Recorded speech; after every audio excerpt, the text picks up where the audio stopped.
Sometimes someone else's story can change yours. Subscribe to never miss a single frank, honest, and truly powerful story about love and pain. Make some tea and enjoy my captivating story. Let's go. A quiet, suffocating July blanketed Gomel like a cotton blanket, saturated with heat and windlessness. I'm Maria, 55, but I've long since shed this burden. I stopped, I think, somewhere around 30, and stood by the window of our two-room apartment on Lenin Avenue, looking out onto the courtyard. Even the cats, usually lounging regally on the benches, were seeking shade under the old Zhiguli. The heat was so intense that the air seemed thick and still, like old butter. I wanted to escape anywhere, just to get away from this dreary Belarusian stuffiness. My son-in-law, Andrei, is 40, but feels like he's 60 when he's unshaven and sullen. He paced like a cornered animal. He'd turn on the TV for background noise and mindlessly scroll through his phone feed.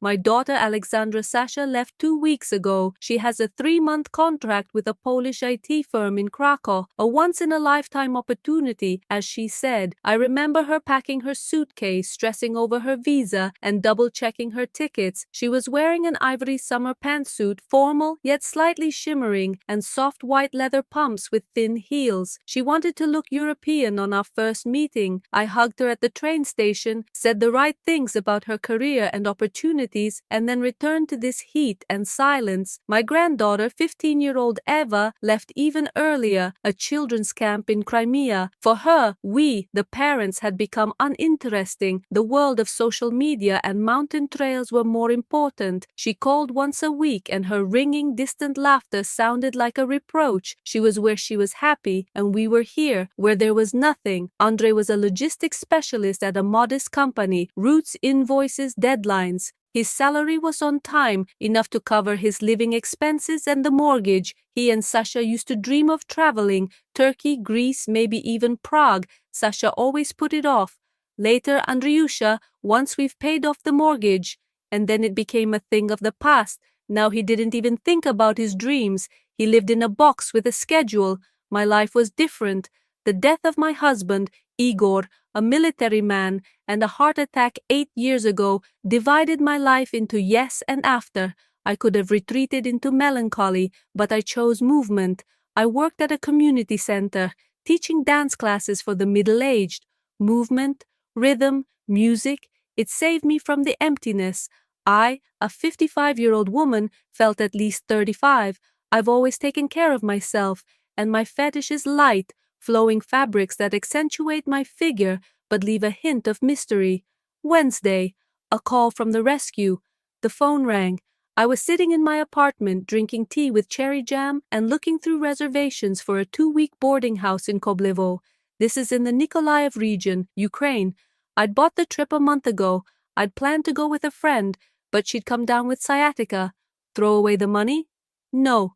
I glanced at Andrei's phone number. Andrei, my voice always sounds cheerful, even when I'm at my wit's end. How are you? Sitting alone? Yes. There. Quiet. Home. Work. Home.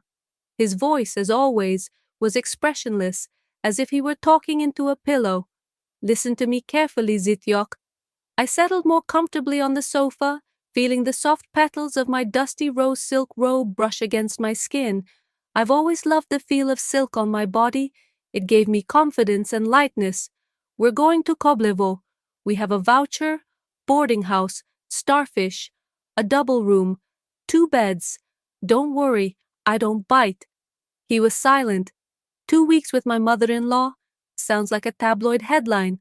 Masha, I don't know. He began. What don't you know?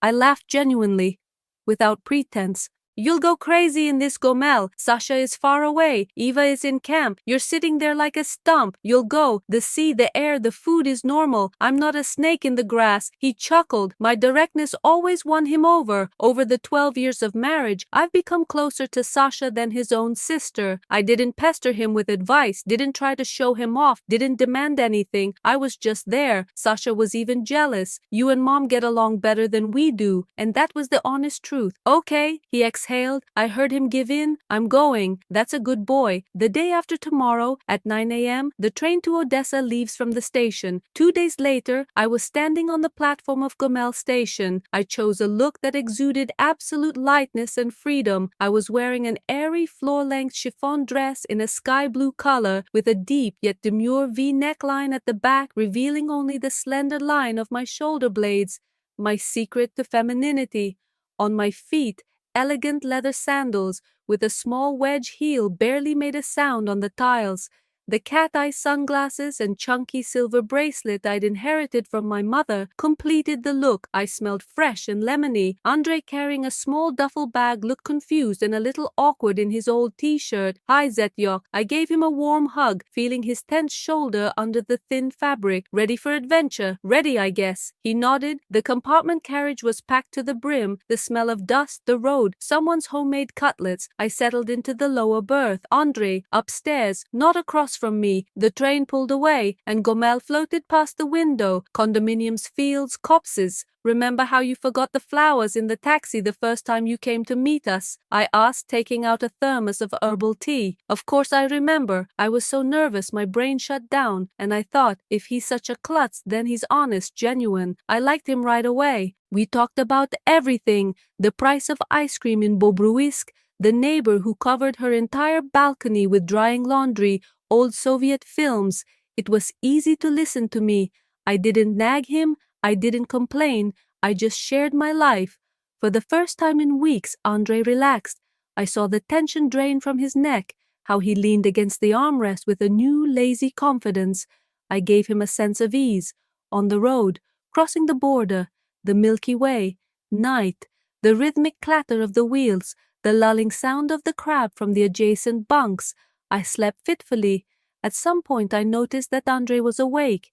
He was sitting on his bunk, his arm under his head, simply staring into the darkness. I took out my phone and started reading my e-book. We stopped for a long time at the Ukrainian border in the Zhytomyr region. Can't sleep? I asked quietly. Stuffy, he replied, leaning down from the top bunk. His shoulder, covered in a thin cotton t-shirt, was very close to my face. I smelled the faint scent of men's cologne and fresh sleep. It was warm, like summer asphalt. Yes, it was hot. I rolled awkwardly onto my side, pulling the edge of my robe closer to me. Masha, thanks for pulling me out. Never, Andreyusha. We both need this. Emptiness is not our friend. The words hung in the air. There was no vulgarity, no innuendo, but somehow the silence after this conversation grew denser, thicker. I felt the blood rush to my face from this sudden, forced intimacy in the darkness of the train car, from his low, thoughtful voice. That morning in Odessa, a wave of damp, sea-like warmth washed over us. The air was thick, salty, smelling of baklava and shashlik, taxis, noise, the shouts of vendors. Koblevo greeted us with a small but cozy boarding house, the Starfish, an old building with columns, slightly peeling paint but with a beautiful mosaic, mermaids, dolphins, waves. The receptionist, a real sweetheart, spent a long time searching for my reservation in a thick notebook before handing me the keys. 3rd floor, room 12, sea view. The room was simple but clean. 2 beds, a closet, a TV, a balcony, and the sea, blue and calm with the white dots of boats on the horizon. Beautiful, I exhaled, dropping my bag. I allowed myself to stretch out on the bed, kicking off my shoes in a light, relaxed movement. Come on, Andreyusha, let's get settled and hit the beach. We don't have a minute to waste. I took off my dress. Underneath, a dark blue, discreet one-piece swimsuit with a high cut that perfectly accentuated my figure without revealing anything unnecessary. Quickly throwing on a thin linen pareo and a wide-brimmed straw hat, I felt like a southern goddess. Andre was looking out to sea, but I felt his gaze linger on me, at the line of his shoulders, at the slight curve of his back. My feminine side awakened within him. I'll be right now, he said, disappearing into my soul. I smiled. The emptiness was fading. The days on the coast flowed like viscous sweet honey. I felt Gomel and his dreary routine recede with each passing hour. Here in Koblevo, I lived to a different rhythm, the rhythm of the sea. Mornings began with breakfast on the open veranda, sirniki with sour cream, my constant Belarusian fetish, strong coffee with milk, fresh fruit. I always sat so I could see the sea. wearing something simple but impeccable for breakfast. Today it was a linen dress, a sand-colored shirt, slightly unbuttoned at the neck, revealing my collarbone. Natalia, a wide braided leather belt. I loved the way the light fabric swayed as I walked, creating the illusion of weightlessness and hinting at my figure. After breakfast, the beach was always the same. I'd brought a thick book with me. This time it was a Polish novel, but I read little. I mostly observed. The sea, the vacationers, Andrei. He was lying under the awning.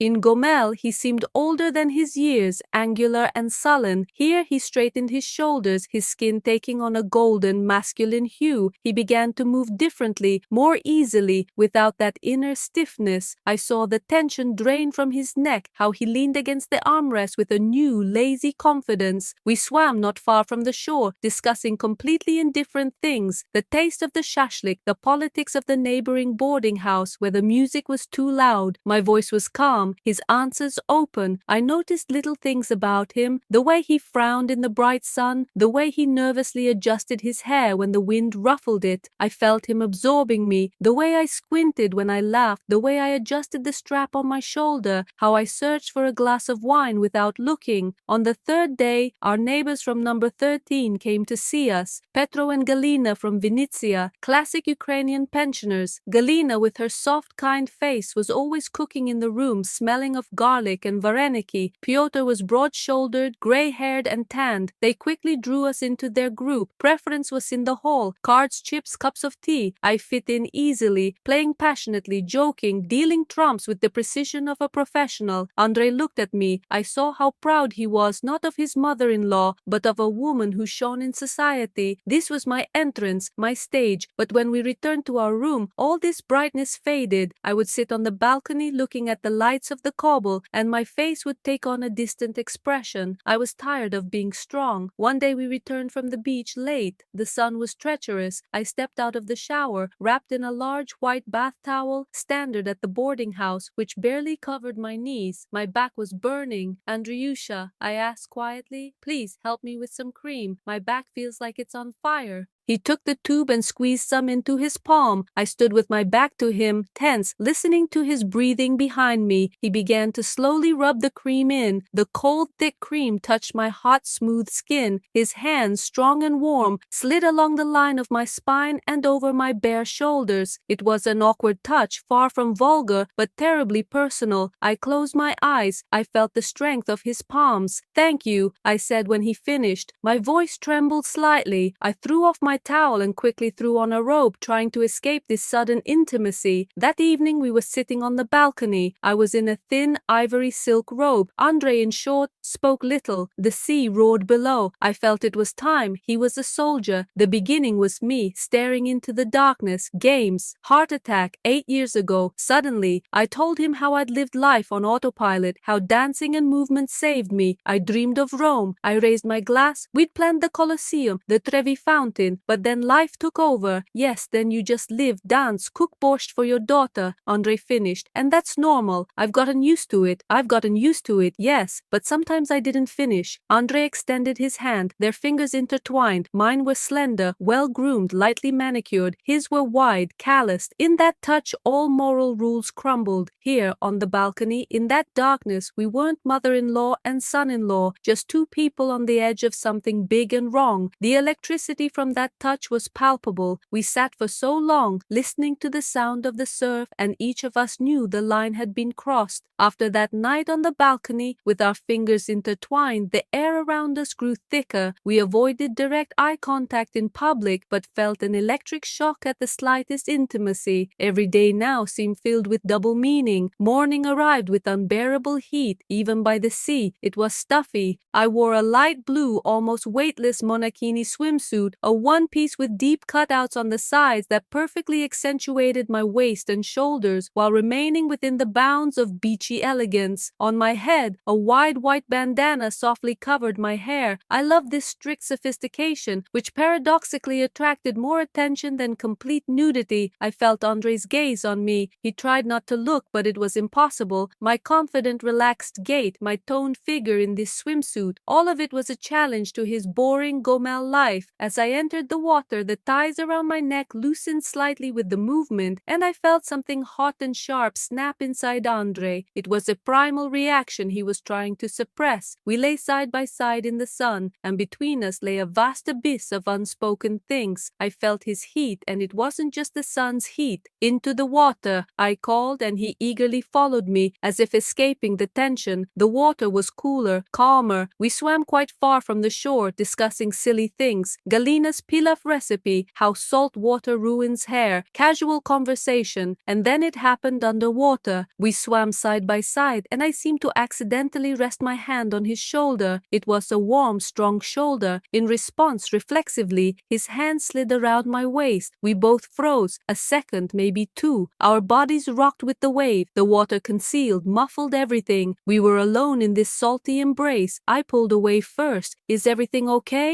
I asked, trying to sound carefree. "Unexpected," he replied. Honestly, his gaze was aware, understanding. We both knew the door was slightly open, but not yet fully open. The evening was solemn, like the last day before an important decision. The sky turned crimson, then violet. We sat on the balcony drinking white Crimean wine. The lights of the cobble began to shimmer below like scattered jewels. I chose a dress, a flowing lavender-colored crepe. It was long, with a slit up to mid-thigh that only revealed itself when we moved, creating a subtle intrigue. On my feet were sandals with thin straps that wrapped around my ankles. My fetish, perfectly groomed feet in exquisite shoes. Andre barely breathed, waiting. I waited too, waiting for this taut rope to snap. "Do you feel it?" I asked. "Yes." I extended my hand to him. My gesture was final. In that moment, everything was decided. He stood up, helped me up, and we entered the room. The door closed behind us softly, almost inaudibly. What happened was gentle, quiet, careful. It was like coming home after years of wandering, with questions in his eyes that didn't require words. It was comfort and discovery. We sought warmth and understanding and found it where it was forbidden to look. Morning brought sobriety, the chill that always comes when the emotional fire recedes, leaving only the facts. I woke up earlier, quietly got out of bed, and went to the balcony. I looked at Andre. He was sleeping. His face was calm, young. There was none of the sullen tension he'd brought back from Gomel, but next to that peace lay a heaviness. "As if nothing had ever happened," I said quietly when he woke up and went out onto the balcony. "Just yes," he nodded. "Just yes." The entire complexity of our situation was encapsulated in those two words. It was something exceptional, but without a sequel. We lived a double life for the rest of our vacation. Daytime city tours, trips to vineyards near Odessa, khachapuri, and Georgian wine in waterfront cafes. We kept our distance in public, but only in public. My pulse always raced when he was around. I felt his presence like physical pressure, like forbidden music played only for me. We were sitting in a small, unremarkable cafe on the waterfront, where they served freshly caught fish with local white wine. The table was right by the water, and the sound of the surf obscured our conversation.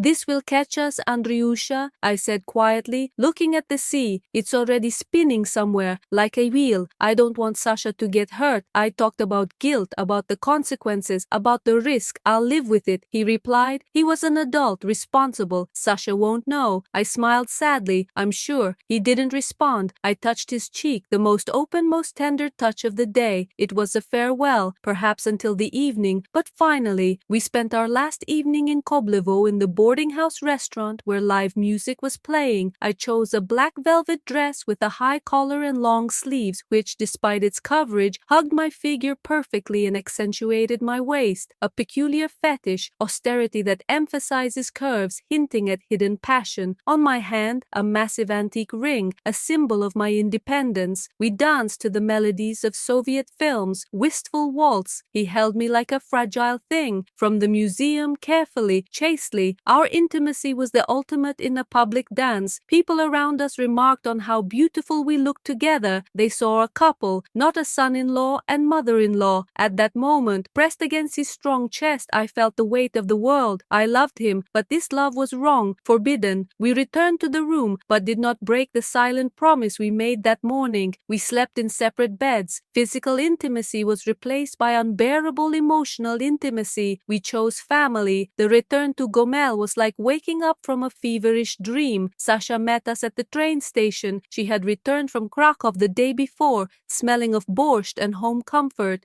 She looked happy, tired from the business trip, but bright. "Mom, Andreyusha, I'm so glad." She hugged us both, oblivious to the thin, invisible thread connecting me and her husband. Eva came running from school. Laughter, voices, and life filled the two-room apartment on Lenin Avenue. The emptiness was gone. Andrei had changed.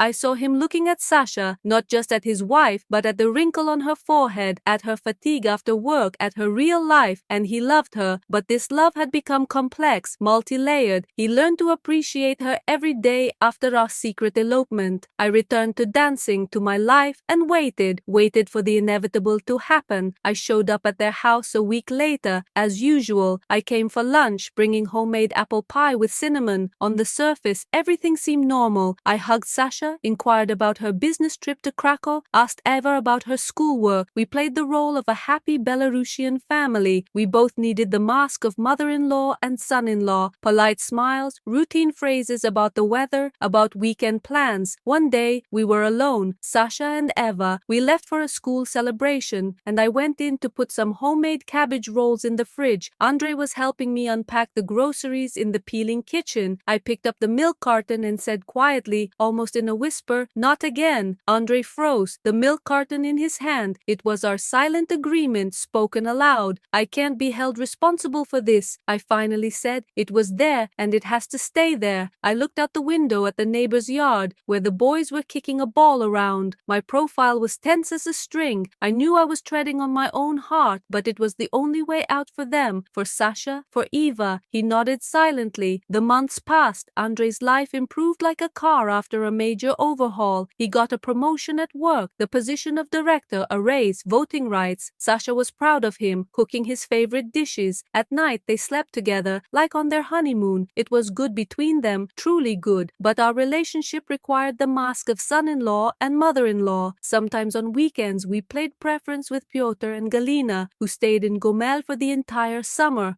I was always in control, always far away, always unreachable. Andrei feigned joy, discussing routes and papers. I felt time was running out, and I had to leave with him. March brought a thaw and a letter, an ordinary envelope with no return address, simply addressed to Andrei. He never opened letters like this, but I sensed it was important. Inside was a piece of squared paper. The handwriting was mine. "You've always been more than just a son-in-law. I see it in the way you look at Sasha. She's happy, and you're happy with her. Maybe we just met at the wrong time, or the right time, but in the wrong way. I have no regrets. Goodbye." Unsigned but clear. It was a letter that ended everything. An hour later, Andrei tried to call me. My phone was disconnected. Then came a text from Grodno. "She's left again. Don't look for her. This is best for us all." The farewell was dry, final, like closing a door. I couldn't stay. My presence was a ticking time bomb beneath the foundation of their family. I packed my things, left my keys on the kitchen table, called my sister and told her I was leaving for a long time. I bought a train ticket and left for Grodno, and from there on to Bialystok, Poland, to start a new life. A year passed so quickly that I didn't even notice. I found a job at a Polish community center, teaching dances for immigrants. Sasha and I kept in touch. I told her I was teaching in Europe and was ready for new discoveries. She believed me. 2 years later, I went on a business trip to Brest, Belarus to conduct a master class in European dance. That evening, walking down Sovetskaya Street, I saw them, Andrei and Sasha. They were walking hand in hand. Sasha was laughing. Andrei was smiling at her. They looked like a strong, real couple. My heart sank but then rose again. I had chosen correctly. I walked past, hiding my face behind the high collar of my dark gray wool coat. They didn't recognize me, or maybe they recognized me but decided not to look. I walked on, and as I passed the old movie theater, I heard a familiar voice, neither Andrei's voice nor Sasha's. "Maria Ivanovna." I turned around. A tall, well-dressed man of about 30 was looking at me. His eyes, I recognized them. "You don't remember Yegor, the son of Pyotr and Galina from Vinnytsia? We vacationed together in Koblevo." He came closer. I moved to Brest. "My father said you're a genius at preference." He smiled. His smile was open, promising, and in that smile, in his calm gaze, I saw a hint of something more. "Maria Maria Ivanovna, let me buy you a coffee. I need a game against such a master. I smiled back. Life was just beginning. I stood at a crossroads in Brest. On one side, the happy family of my daughter, whom I had saved by disappearing. On the other, Yegor, who had brought back my past. I took a step toward Yegor, but at that moment my phone vibrated. It was a message from Sasha, just 2 words. I looked at the screen and the smile vanished from my face, leaving only fear and confusion. I looked at Yegor, who was waiting for an answer. What should I tell her? What should I do now? The past wouldn't let me go.